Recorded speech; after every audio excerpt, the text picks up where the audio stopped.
Next one ఇక్కడ కూడా చూడండి, థర్డ్ వన్. ఆ 3 డిస్కౌంట్స్ కలిపితే ఒకే ఒక డిస్కౌంట్ సింగిల్ డిస్కౌంట్కి ఎంత ఈక్వల్ అవుతుంది అన్నారు. గివెన్ డిస్కౌంట్స్లో నాకు 10% కనిపిస్తుంది. డిజిటల్ సమ్ 1 కావాలి.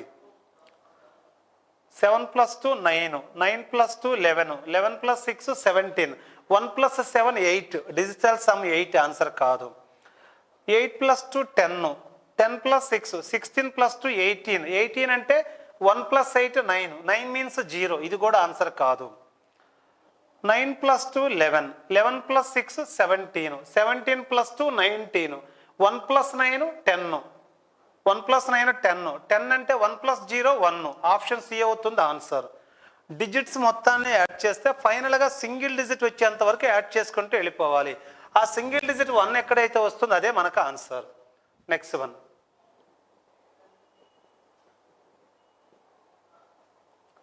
Fourth question. ఒక కంపెనీ వాడు ఏం చేస్తున్నాడంటే మనకి 3 డిస్కౌంట్స్ ఇస్తూ ఉన్నాడు అనమాట. అంటే 3 డిస్కౌంట్స్ అంటే ఇలా 3 ఆఫర్స్ ఇస్తూ ఉన్నాడు కంపెనీ. అందులో కస్టమర్ కొనుగోలుదారుడికి ఏది బెస్ట్ వన్ అవుతుందని అడుగుతూ ఉన్నారు. మనము సక్సెసివ్ డిస్కౌంట్స్ ఫార్ములా ప్రకారం ప్రతి డిస్కౌంట్ చెక్ చేసుకుంటే వస్తుంది ఒక విధంగా ప్రొసీజర్. డైరెక్ట్గా చేసే పద్ధతి ఏంటంటే ఈ 3 ఆప్షన్లో పెద్ద నెంబర్ ఎక్కడ కనిపిస్తుంది? పెద్ద నెంబర్ మీన్స్ హైయెస్ట్ నెంబర్ ఎక్కడ ఉంది? ఆప్షన్ ఏలో 25 ఉంది. ఓవరాల్ ఇక్కడ ఉన్న నెంబర్స్ మొత్తం గమనిస్తే ఆప్షన్ ఏలో ఏముంది? హైయెస్ట్ 25 ఉంది. మనకి ఆప్షన్ ఏనే మనకి బెస్ట్ డిస్కౌంట్ అవుతుంది with respect to customer. Procedure అంతా చేయకుండా మనము ఎప్పుడు ఈ పద్ధతి ఫాలో కావాలో కూడా చెప్తా చూడండి. ఇక్కడ డిజిట్స్ యాడ్ చేస్తే ఎంత?